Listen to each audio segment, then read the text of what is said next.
আমি গোবিন্দ দেব আলোচনা করব হচ্ছে অবজেক্ট এবং কমপ্লিমেন্ট নিয়ে। খুবই গুরুত্বপূর্ণ একটি টপিক। পরীক্ষা প্রশ্ন হতে পারে এটি অবজেক্ট নাকি কমপ্লিমেন্ট, অর্থাৎ ভার্বের পরের অংশটি আপনাকে জানতে চাওয়া হতে পারে আপনার কাছে, অথবা হতে পারে যে এটা কোন ধরনের কমপ্লিমেন্ট অথবা এটা কোন ধরনের অবজেক্ট। সো এরকম প্রশ্ন হতে পারে এই পরীক্ষাতে এই টপিকটা থেকে।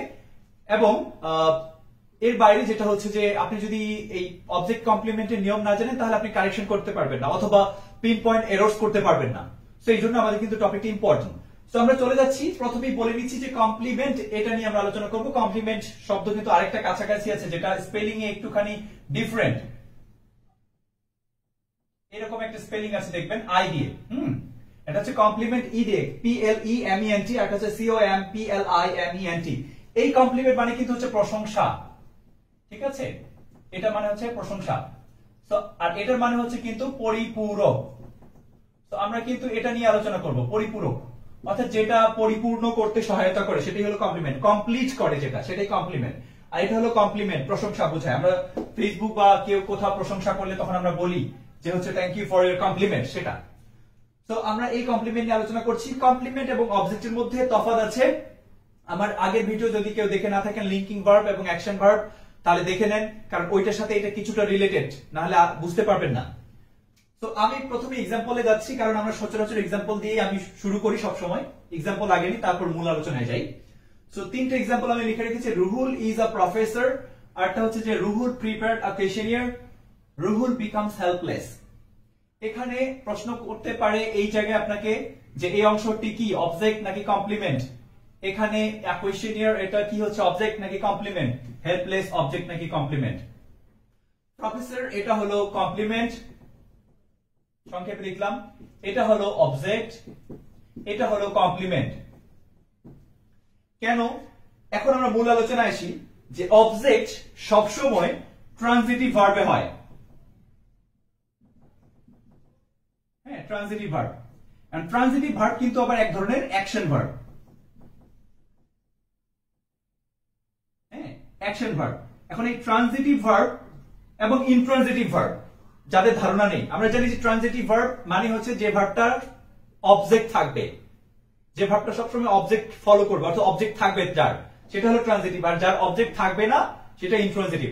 অবশ্যই এই দুইটা ট্রানজিটিভ এবং ইনট্রানজিটিভ ভার্ব কিন্তু অ্যাকশন ভার্ব, সাবজেক্টের অ্যাকশন প্রকাশ করবে। আমি বলছি, আমার লাস্ট ভিডিওতে আমি অ্যানালাইজ করেছি বা বিস্তারিত বলেছি। ট্রানজিটিভ ভার্ব হচ্ছে সবসময় অ্যাকশন প্রকাশ করবে, সাবজেক্টের অ্যাকশন প্রকাশ করবে, কাজটা প্রকাশ করবে এবং সেই সাথে এর পরে কিছু একটা নেবে। এখন ট্রানজিটিভ ভার্বের পরে যা থাকবে সেটাই হলো অবজেক্ট। সহজেই আমরা বলি যে যদি মূল ভার্বকে আমরা অর্থাৎ ট্রানজিটিভ ভার্বটাকে যদি আমরা হোয়াট এবং হোম দ্বারা প্রশ্ন করি এবং যদি উত্তর পাই তাহলে সেটা হলো অবজেক্ট। হোয়াট দ্বারা প্রশ্ন করলে যদি উত্তর পাই সেটা অবজেক্ট, হোম দ্বারা প্রশ্ন করলে যদি উত্তর পাই সেটা অবজেক্ট। যদি দুইটা দ্বারা প্রশ্ন করে দুইটা উত্তর পাই তাহলে দুইটাই অবজেক্ট, ঠিক আছে? আর আমরা যেটাকে বলছি যে ইনট্রানজিটিভ ভার্বে অবজেক্ট পাবো না, কিন্তু ইনট্রানজিটিভ ভার্বটাও কিন্তু অ্যাকশন ভার্ব। কমপ্লিমেন্টের ক্ষেত্রে যেটা ভিন্ন হচ্ছে যে কমপ্লিমেন্ট সবসময় লিঙ্কিং ভার্ব নেয়। ওই যে আমি গতদিন এই কারণেই বুঝিয়েছিলাম যে লিঙ্কিং ভার্ব এবং অ্যাকশন ভার্ব এই কারণেই বুঝিয়েছি, ওইটার পরে আমি এটা নিয়ে আসবো। তাহলে লিঙ্কিং ভার্ব সবসময় অর্থাৎ কমপ্লিমেন্টে সবসময় লিঙ্কিং ভার্ব থাকবে, আর অবজেক্টের ক্ষেত্রে সবসময় অ্যাকশন ভার্ব, কিন্তু সেটা ট্রানজিটিভ হতে হবে। অ্যাকশন ভার্ব কিন্তু ট্রানজিটিভ, অ্যাকশন ভার্ব ইনট্রানজিটিভ হলে হবে না, কারণ ইনট্রানজিটিভ মানে তো হচ্ছে অবজেক্ট নেই, ঠিক আছে?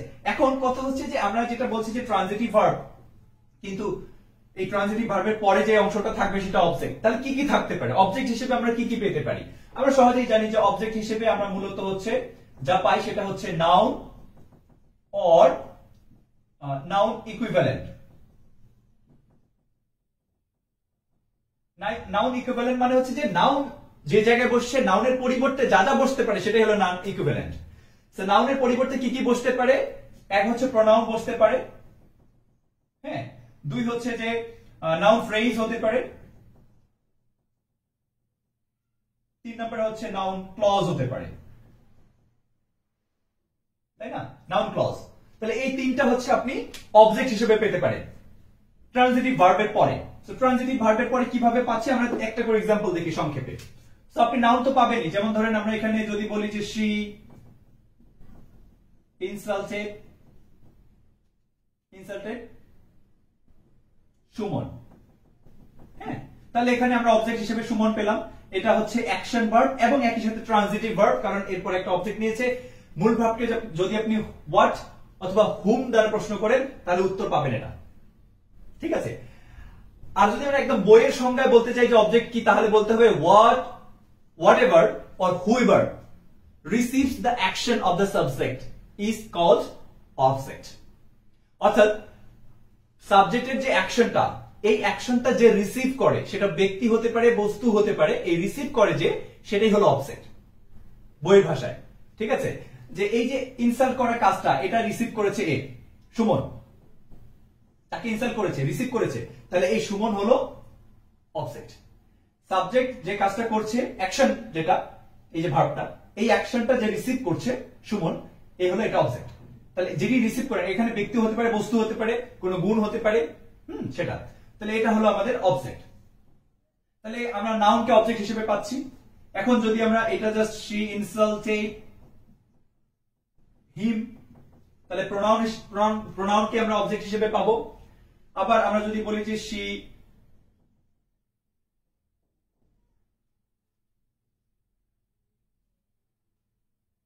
আচ্ছা, এটা না দিই আমরা, এটা দিলে আসলে কঠিন হয়ে যাচ্ছে, তাহলে আমরা এটা দিই। হ্যাঁ, শি prepared a questionnaire।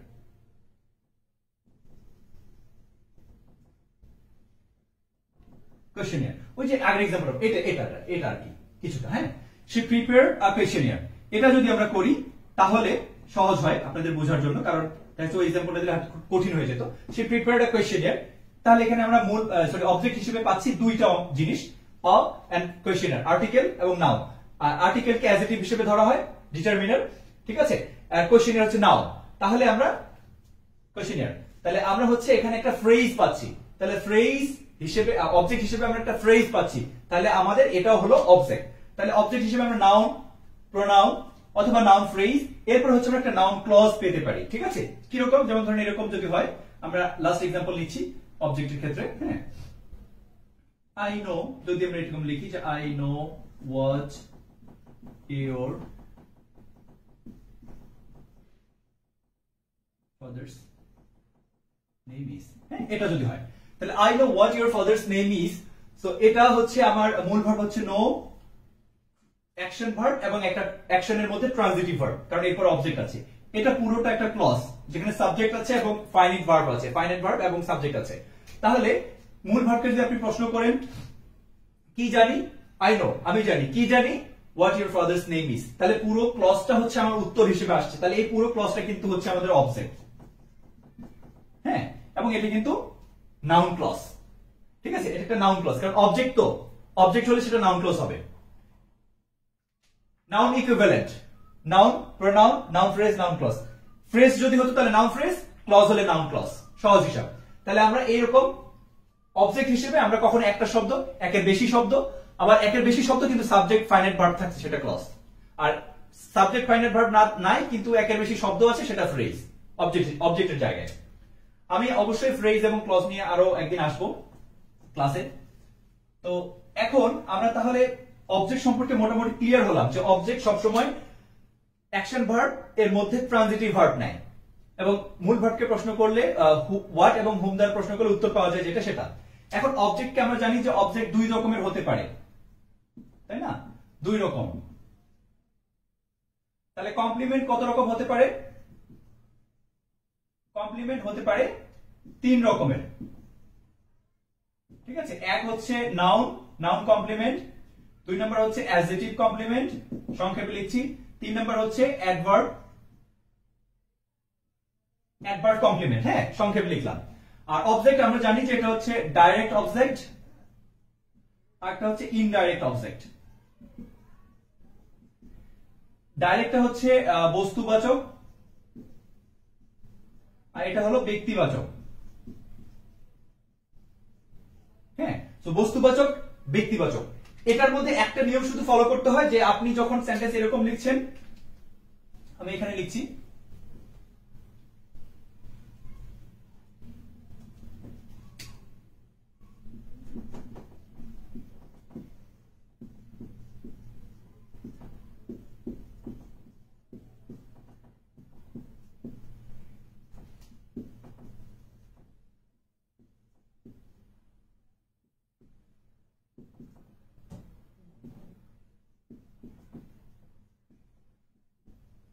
একেবারে লিখে নিলাম, খেয়াল করে দেখেন তিনটা এক্সাম্পল। এই অবজেক্ট যখন দুইটা হয়, অর্থাৎ আপনি যখন হোয়াট দিয়ে প্রশ্ন করে উত্তর পান এবং হোম দিয়ে প্রশ্ন করেও যদি উত্তর পান, অর্থাৎ কি এবং কাকে এই দুটো শব্দ দ্বারা যখন প্রশ্ন করলে দুইটা উত্তর পান, তার মানে ওখানে দুইটা অবজেক্ট আছে, একটা ব্যক্তিবাচক আর একটা বস্তুবাচক। সো বস্তুবাচকটাকে ডাইরেক্ট অবজেক্ট আর ব্যক্তিবাচকটাকে ইনডাইরেক্ট অবজেক্ট বলি আমরা। তো এখানে মি হলো অবজেক্ট এবং বুক এটা হলো আরেকটা অবজেক্ট। মি হলো ব্যক্তিবাচক, এটা হলো বস্তুবাচক। খেয়াল করে দেখেন এখানে মূল ভার্ব গ্যাভ এর পরে ব্যক্তিবাচক অবজেক্টটাকে আগে নিয়েছি আমরা, এর সাথে সাথেই আমরা কিন্তু বস্তুবাচক অবজেক্টটাকে নিলাম, অর্থাৎ এটা হলো ইনডাইরেক্ট, সংক্ষেপে লিখতে গেলে হ্যাঁ ইনডাইরেক্ট, আর এটা হলো ডাইরেক্ট। হ্যাঁ, এখানে কি হলো আমরা উল্টায় লিখতে পারি, she gave a book to me, এটা আমরা ডাইরেক্টটাকে আগে নিলাম, ইনডাইরেক্টটাকে পরে নিলাম, মাঝখানে থেকে টু আসছে। সবসময় যে টু আসবে নট নেসেসারি, কারণ এটা একটা প্রিপোজিশন। যখন আপনি ইনডাইরেক্ট অবজেক্টকে মূল ভার্বের পরে পরে নেবেন এবং এরপরে ডাইরেক্ট অবজেক্ট নেবেন, সরি হ্যাঁ ডাইরেক্ট অবজেক্ট আগে নেবেন কিন্তু ইনডাইরেক্ট কে পরে নেবেন, তখন আপনার মাঝে একটা প্রিপোজিশন আসবে। মূল ভার্বের পরে যখন সরাসরি আপনি ডাইরেক্ট অবজেক্টকে নিলেন ডাইরেক্ট, এরপরে যখন ইনডাইরেক্ট নেবেন মাঝখানে একটা প্রিপোজিশন দিতে হবে। কিন্তু যখন আপনি প্রথমেই ইনডাইরেক্ট নিচ্ছেন তারপরে ডাইরেক্ট নিলেন, তখন কিন্তু আপনার কোনো প্রিপোজিশন দেওয়ার প্রয়োজন নাই। ঠিক আছে, এখন এই প্রিপোজিশনটা কখনো টু হতে পারে, কখনো ফর হতে পারে, আরো কোনো প্রিপোজিশন হতে পারে, উইথও হতে পারে। সেন্টেন্সের মিনিং এর উপর ডিপেন্ড করে এটা। তাহলে এটা নিয়ম আমরা কিভাবে মনে রাখবো, আমি সংক্ষেপে একটা ট্রিক বলে দিই বা হচ্ছে শর্টকাট দিচ্ছিলাম। সেটা হচ্ছে যে যদি কখনো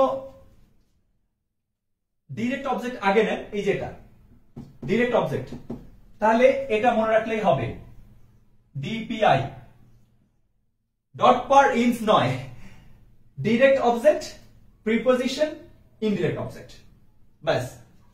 এটাতে ডি তে ডিরেক্ট অবজেক্ট, পি তে প্রিপোজিশন, আই তে হচ্ছে ইনডিরেক্ট অবজেক্ট। এটা মনে রাখবেন, তাইলেই হবে যে একটা অবশ্যই আপনাকে মাঝখানে প্রিপোজিশন নিতে হবে। কিন্তু আপনি যদি প্রথমে ইনডিরেক্ট অবজেক্ট নেন পরে ডিরেক্ট অবজেক্ট নেবেন, আইডি আইডেন্টিফিকেশন নাম্বার না, ওকে, সো আইডেন্টিফিকেশন নাম্বার যেটা হয় আর কি। সো আই টা হচ্ছে ইনডিরেক্ট অবজেক্ট, এরপরে ডিরেক্ট অবজেক্ট নেবেন, মাঝখানে কোনো প্রিপোজিশন কোনো কিছু লাগছে না, এই যেটার মতো ইনডিরেক্ট অবজেক্ট এরপরে ডিরেক্ট অবজেক্ট আইডি। আর যখন আপনি ডিরেক্ট অবজেক্ট আগে নেবেন ইনডিরেক্ট পরে নেবেন, মাঝখানে প্রিপোজিশন আসবে, এই জন্য আমরা এটাকে ডিপিআই দিয়ে মনে রাখবো, DPI direct object preposition and indirect object. Okay, clear?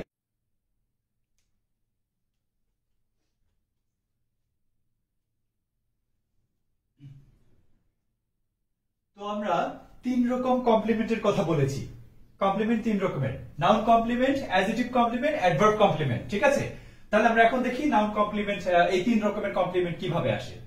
ধরেন আমরা যদি এরকম লিখি, আগের এক্সাম্পলটাই আমরা লিখছি যে রুহুল ইজ আ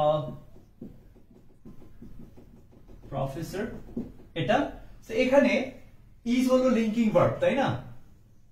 এরপরে যে অংশটা আসছে এটা কমপ্লিমেন্ট। লিঙ্কিং ভার্ব কি করেছে?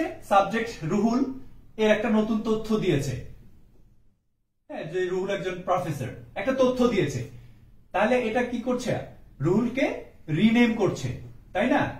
তার সম্পর্কে একটা নতুন নাম দিয়েছে, ইজ এ প্রফেসর, তাই না? Ruhul is a professor. Linking verb এর কোনো অ্যাকশন, অর্থাৎ সাবজেক্টের কোনো অ্যাকশন প্রকাশ করেনি, সে জাস্ট সাবজেক্টের সাথে রিলেট করেছে, রিলেট করে একটা নতুন তথ্য দিয়েছে এবং যেটাকে আমরা বলছি রিনেম করেছে। লিঙ্কিং ভার্বের কাজ থাকে মূলত জাস্ট লিঙ্ক করা, সাবজেক্টকে কমপ্লিমেন্টের সাথে লিঙ্ক করা, কোনো অ্যাকশন প্রকাশ করে না। আর অবজেক্টের এখানে আরেকটা জিনিস বলে রাখা ভালো, যে আমরা অবজেক্টকে কিন্তু সাবজেক্ট থেকে আলাদা করতে পারি। অবজেক্ট সবসময় সাবজেক্ট থেকে আলাদা করা যায়, কমপ্লিমেন্ট আলাদা করা যায় না। এই দেখেন রুহুল আর প্রফেসর, এই দুটো জিনিসকে আলাদা করা যাবে না এই কারণে, কারণ যিনি রুহুল তিনি প্রফেসর, এর প্রফেসর সবসময় রুহুলকেই বোঝাচ্ছে, অর্থাৎ সাবজেক্টকেই বোঝাচ্ছে। তো সাবজেক্ট থেকে তাকে আলাদা করে দেখার কোনো সুযোগ নেই। তো লিঙ্কিং ভার্ব এই কাজটা করে, যার কারণে কমপ্লিমেন্ট কিন্তু সাবজেক্ট থেকে আলাদা করা যায় না, অবজেক্ট আলাদা করা যায়। ঠিক আছে, এটা একটা মনে রাখার জন্য আর কি, বলে রাখা ভালো। তো আলাদা করতে পারবেন না আপনি কমপ্লিমেন্টকে। তাহলে এখানে প্রফেসর এটা কিন্তু নাউন ফ্রেজ, তাই না? যার কারণে এই কমপ্লিমেন্টটাকে আমরা বলছি নাউন কমপ্লিমেন্ট। যদি কমপ্লিমেন্ট জানতে চাওয়া হয় তাহলে আপনি অবশ্যই নাউন কমপ্লিমেন্ট বলবেন, যদি ফ্রেজ বলে যেটা কোন ফ্রেজ, তাহলে অবশ্যই একটা নাউন ফ্রেজ। সো ফ্রেজ নিয়ে আরো অন্য কোনো দিন আলোচনা হবে, ফ্রেজ এবং ক্লজ নিয়ে। আপাতত বলে রাখলাম যে এটা যদি ফ্রেজ জিজ্ঞেস করে তাহলে অবশ্যই একটা নাউন ফ্রেজ, কারণ প্রফেসর হচ্ছে হেড ওয়ার্ড, হেড ওয়ার্ড অনুযায়ী ফ্রেজের নামকরণ হয়। তাহলে হেড ওয়ার্ড হলো প্রফেসর একটা নাম, যার কারণে তার সামনে যে আর্টিকেল আছে অ্যাডজেক্টিভ, তো সেটা কিন্তু নাউনের সাথেই যাবে, এই জন্য নামকরণ হবে নাউন ফ্রেজ। তো নাউন কমপ্লিমেন্ট। এরপরে আমরা যদি দেখি যে অ্যাডজেক্টিভ কমপ্লিমেন্ট কিরকম, যদি আমরা রুহুলকেই নেই, যে রুহুল বিকামস হেল্পলেস, তাহলে এখানে একটা অ্যাডজেক্টিভ আসছে, দেখেন মূল ভার্বের পরে একটা অ্যাডজেক্টিভ আসছে এটা, এবং এটা কিন্তু রুহুলকে মডিফাই করছে, তাই না? নাউনকে মডিফাই করছে। তো নাউনকে যখন মডিফাই করে সেটাকে আমরা কি বলি? অ্যাডজেক্টিভ। তাহলে যখন এটা কমপ্লিমেন্টের কাজ করছে, কমপ্লিমেন্টের জায়গায় বসছে, তাহলে এটা অ্যাডজেক্টিভ কমপ্লিমেন্ট। এখানে বিকামস কিন্তু লিঙ্কিং ভার্ব, যার সাবজেক্টের কোনো অ্যাকশন প্রকাশ করে না, বরং সে কি করে, যার সাবজেক্টকে কমপ্লিমেন্টের সাথে কানেক্ট করে, লিংক করে দেয়, যার কারণে এর নাম হচ্ছে লিঙ্কিং ভার্ব। আচ্ছা, তো এখানে মডিফাই করছে, তাহলে এটা হলো আমাদের অ্যাডজেক্টিভ কমপ্লিমেন্ট। Adjective complement. তাহলে এখন আমরা দেখি যে অ্যাডভার্ব কমপ্লিমেন্ট কিরকম হয়। তো অ্যাডভার্ব কমপ্লিমেন্ট, মনে করেন যে আপনি ক্লাস করছেন এই মুহূর্তে, আপনার বন্ধু আপনাকে ফোন দিয়েছে, আপনি ফোনটা ধরতে পারলেন না, আপনি তাকে টেক্সট দিলেন এরকম যে আই এম ইন ক্লাস নাও, অথবা আপনি ক্লাসে আছেন, ভার্সিটিতে আছেন, তখন সেক্ষেত্রে আই এম ইন ক্লাস নাও এটা আসলো। তাহলে এই যে মূল ভার্ব এম, লিঙ্কিং ভার্ব, এর পরে যে অংশটুকু আসছে এটা হলো কমপ্লিমেন্ট, এবং এটা হলো অ্যাডভার্ব কমপ্লিমেন্ট, কারণ এটা একটা কি প্লেস বোঝাচ্ছে, স্থান বোঝাচ্ছে। আমরা জানি যে অ্যাডভার্ব অফ প্লেস, যেটাকে আমরা বলি যে স্থান বোঝালে সেটা অ্যাডভার্ব হয়। তাহলে এইটা একটা, যদি ফ্রেজ জিজ্ঞেস করে তাহলে অবশ্যই অ্যাডভার্বিয়াল ফ্রেজ, আর যদি কমপ্লিমেন্ট জিজ্ঞেস করে তাহলে অবশ্যই এটা একটা অ্যাডভার্ব কমপ্লিমেন্ট। তাহলে এটা হলো অ্যাডভার্ব কমপ্লিমেন্ট। তাহলে এই হচ্ছে আমাদের 3 রকমের কমপ্লিমেন্ট। তো ক্লাস আমি শেষ করছি। যদি আমরা সাম আপ করি তাহলে অবজেক্ট এবং কমপ্লিমেন্ট সম্পর্কে, তাহলে সংক্ষেপে যদি অবজেক্ট হয় এখানে কমপ্লিমেন্ট ধরি, কমপ্লিমেন্ট। তো জাস্ট ডিফারেন্স, মানে ডিফারেন্সটা আমি বোঝাচ্ছি, হ্যাঁ, সংক্ষেপে দুইটা দিয়ে বোঝানো যাবে। আচ্ছা, অবজেক্ট হচ্ছে যে আমরা যদি বলি যে কামস আফটার, তাই না, যে অবজেক্ট সবসময় কার পরে আসে, comes after a transitive verb. Transitive verb, আর ট্রানজিটিভ ভার্ব মানে বুঝতে পারছেন এক রকমের অ্যাকশন ভার্ব, হ্যাঁ, ট্রানজিটিভ ভার্ব। আর এটা হচ্ছে কি কামস আফটার, নিশ্চয়ই এতক্ষণে ধরতে পেরেছেন, লিঙ্কিং ভার্ব। এটা হচ্ছে সব থেকে বড় পার্থক্য, একটা ট্রানজিটিভ ভার্বের পরে আসবে আর একটা লিঙ্কিং ভার্বের পরে আসবে, ঠিক আছে? এটা ধরেন আপনি মূল ভার্বকে, মূল ভার্ব মানে হচ্ছে যে ট্রানজিটিভ যে ভার্বটা, হ্যাঁ, এই যে মূল ভার্ব মানে ট্রানজিটিভ যে ভার্বটা, সেটাকে মূল ভার্বকে হোয়াট বা হচ্ছে হুম দ্বারা প্রশ্ন করলে, আচ্ছা পরেরটা আপনারা জানেন যে প্রশ্ন করলে যে উত্তর পাওয়া যায় সেটা হচ্ছে অবজেক্ট, অর্থাৎ উত্তর পাওয়া যাবে তাহলে অবশ্যই সেটা অবজেক্ট হবে, আর উত্তর পাওয়া না গেলে সেটা ইন্ট্রানজিটিভ ভার্ব হবে, তবে অ্যাকশন ভার্ব। আর এখানে কিন্তু হু বা হোয়াট বা হুম দ্বারা প্রশ্ন করলে কিন্তু উত্তর পাচ্ছেন না, ঠিক আছে? তো এই হচ্ছে আমাদের মূল পার্থক্য অবজেক্ট এবং কমপ্লিমেন্ট সম্পর্কে। আশা করি ভালো লেগেছে, ভালো না লাগলেও জানাবেন, লাগলেও জানাবেন। অনেক অনেক ধন্যবাদ, সবাই ভালো থাকবেন।